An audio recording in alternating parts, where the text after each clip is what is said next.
We're talking today to Simon Phillips. It's cool to get to interview you. Of course been involved with Toto, et cetera, et cetera. I remember listening to your interview on Inside Music Cast a few years ago.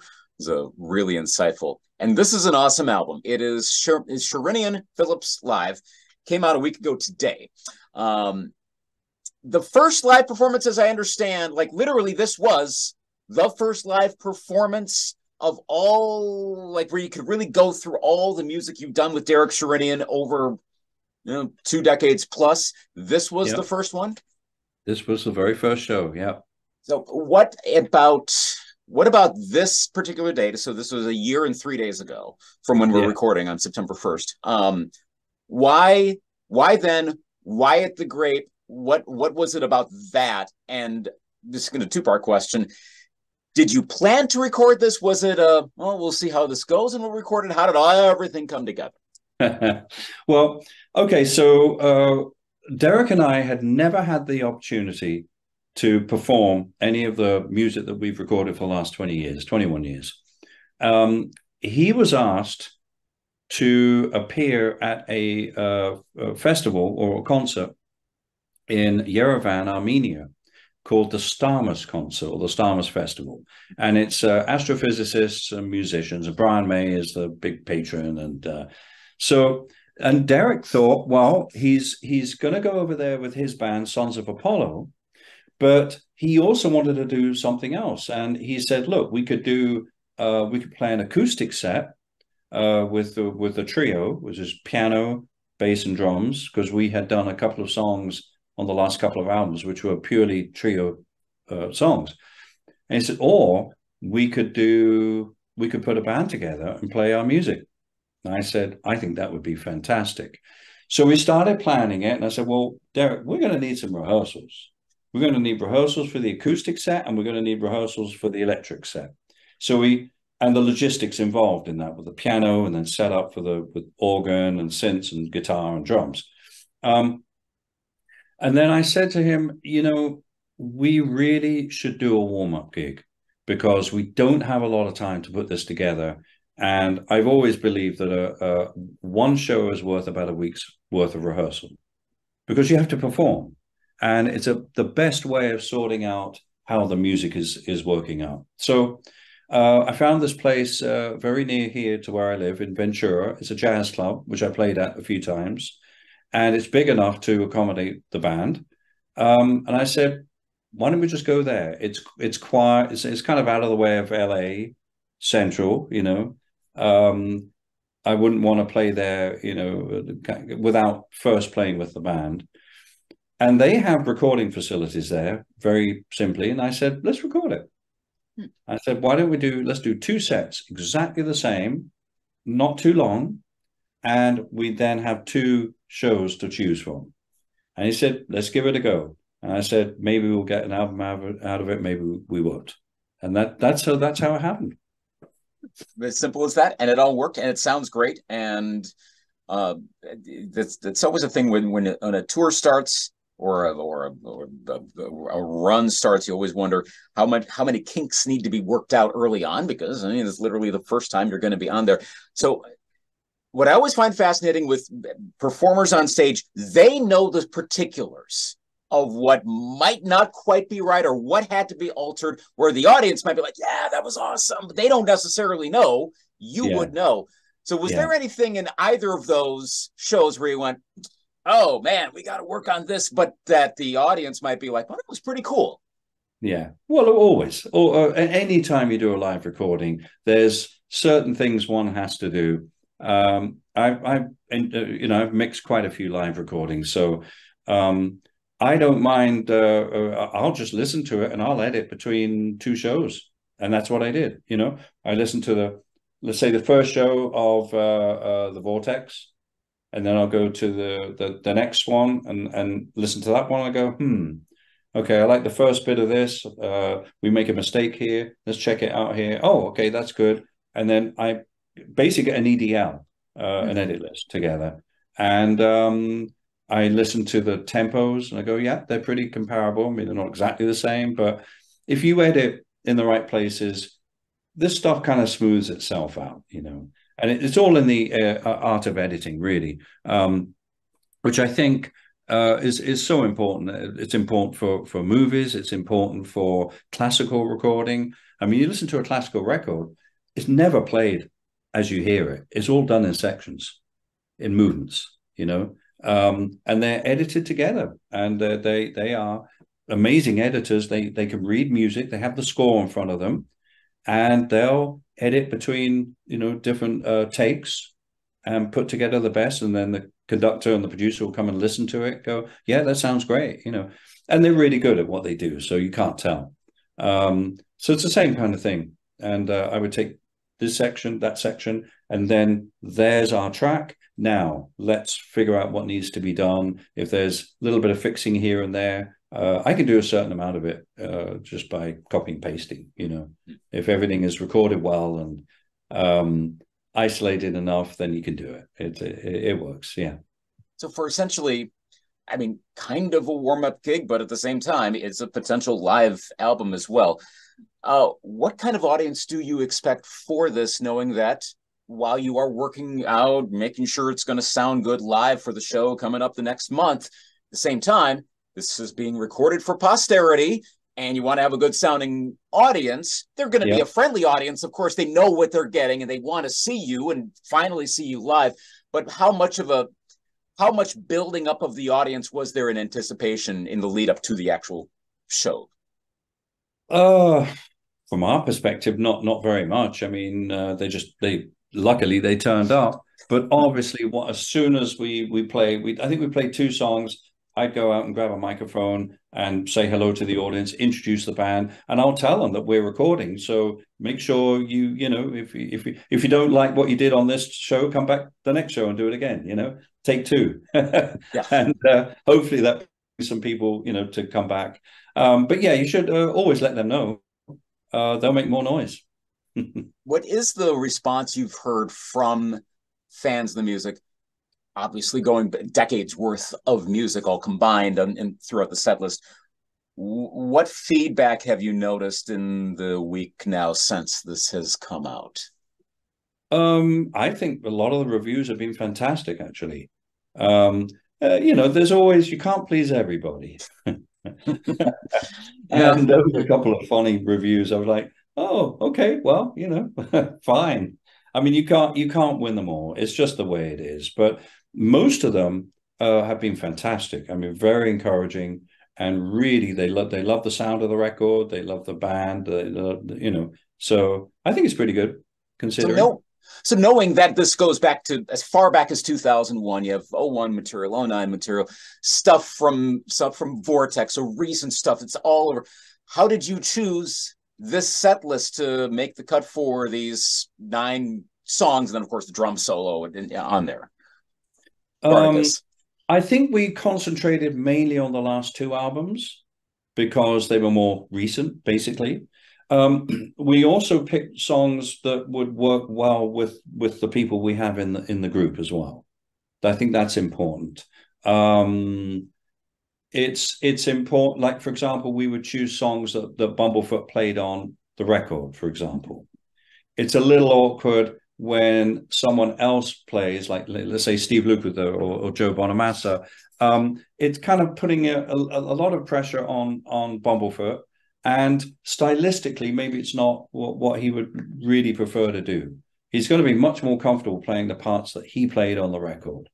So really, apart from a couple of tunes that we did where Steve Stevens was the guitarist on the actual recording, Ron handled those beautifully. So that's really what it was. We wanted to pick certain songs from the old catalog. One of my favorites, of course, is the first song that Derek and I ever worked on together, which was Inertia, and that was the whole start of it. So I said it's important we do this tune because this is kind of the start of where we started. We both did, as always, we both did a set list, and then we had certain ones that we agreed on, certain ones that we didn't, and then we kind of put forward our reasons, and then just discussed it and went, yeah, okay, let's leave that one out. And but then there was one he wasn't too sure about having. And I said, no, we got to have this because you've got to break. The set is an energetic set. So you've got to, there has to be certain parts of the set that are, it's not always, 99% of, full throttle. You got to have a groove song in there because the audience need a rest too and get them prepared for the next bit. So a live set has to have its ebb and flow, it can't all be up there because it just gets boring, frankly. And the audience go, it's like too much for them, deer in the headlights. So you've got to have a little bit of relief. Also on the ears too. We did a couple of the acoustic songs where we played quieter. And Derek we couldn't do it with an acoustic piano because there's just no space. But he did it on a piano, but acoustic sample, and which gave the audience just a little break from Hammond organ, synthesizers, guitar, and lots of cymbals. I think that's very important when you put a set list together. Yeah, you're right. There is a good flow to it where it doesn't feel like the same thing, either intensity wise, mood wise, compositionally speaking. It's pretty much all over the place in a good way. To this point of arrangements of these songs, do you find yourself rearranging, especially the older material? How do these songs grow, if at all, or is the piece from when you originally put it together? Is it on a case-by-case basis, song by song? Song by song. We made a few little changes here and there, just because live, it's going to work better this way. Some of them are absolutely the same arrangement as the record. But others, some of the older stuff, we changed around a little bit. I think Inertia, for example, is exactly the same arrangement as on record. Alpha Burst is very different because Alpha Burst fades. That's the other thing. If you have a song that's on a record that has a fade, you've now got to create an ending for it. Yeah. So, and talking of endings with Toto, Rosanna, we must have had, over the course of the 21 years I played with them, we must have had 5 different endings. And there was this one show that we did where we had come off the road. We didn't need to rehearse because we were all rehearsed up, but we had a couple of weeks off. And then we flew to, I don't know, Tokyo or Taipei. And we did a quick sound check. But of course, we never sound checked the hits because we know them. Right. Rosanna, Hold the Line, Africa, Yeah. We usually just sound check the more complicated stuff or the newer stuff. And then that's it. And we're on stage playing Rosanna. And I noticed that Lukather was taking a really long solo. I thought, wow. And I'm playing away. And he's like, wow, he's really getting into it. He's obviously missed playing. And then he's still playing, but he looks around at me and he goes, and I could read his lips. And I went, oh, shit, he doesn't know which ending this is. And I realized I don't know which ending this is because I didn't even think about it. I'm just waiting for the cue. And of course, once you start thinking about it, you're in trouble. And I go, and Lee Sklar is playing there, and he's looking at us like bewildered. And Greg Fillinganes he sees this and he goes, but of course we can't hear him. and Luke's like, oh, fuck's sake, so he's playing, and he gives me the cue, and I go, oh shit, here we go, big train wreck about to happen. And amazingly, in the space of 1/16th note, we all went to the same thing. Oh, good. I know. But I could see his pain. He did not want to finish the song because he knew it was just going to all just go, we're going to play 2 or 3 different endings. It was hilarious. So yeah, so that does happen, I'm trying to picture 4 of the best musician/session musicians. You just rattled through all of them, all trying to decide how to end a song. Like, okay, these are all pros. They all know how to do it, but you got to do it now. And how are you going to sync all of this? Well, you did it. That's the thing. You guys are professional enough. You guys could actually do that. I'm not just saying that. You are professional enough. Of course, you would be able to pull that off. Well, we were lucky. Yeah, and sometimes that does work. Well, on the topic of chemistry and Yeah, having this particular band, having Bumblefoot, having Rick Fiorabracci playing the bass, yeah. to combine with you and Derek, why having them play with you to having worked with them obviously, but why them in particular for this band to perform this music? Well, they both played on the album. That was the thing. We Simple already as had that. a relationship with Rick. We already had a relationship with Ron. And also, some of the stuff is pretty complex. And we've had some great bass players. And Rick is capable of playing that more complex music. So that was very, very important. Same with Ron. So it was kind of, I guess we already had a relationship with them. So we wanted to make it as simple as possible. And that's why we just felt that both Ron and Rick were the best choice. And they did great. They really did amazing. What's the looking down the road? What would be next? Are you planning more joint project? What generally what's on the table with Derek, et Well, cetera, et cetera? we've had a few offers from promoters in Europe. The issue is it's very difficult to go touring these days. It's very expensive, especially with the Ukraine going on and after COVID. Gas prices, hotels, truck rental, planes. It's expensive. It's an expensive business touring. So, and the problem is we are not a known touring entity yet. And promoters and agents like to know that there's an entity that they can see how many tickets we're going to sell and what kind of gigs we should be booked into.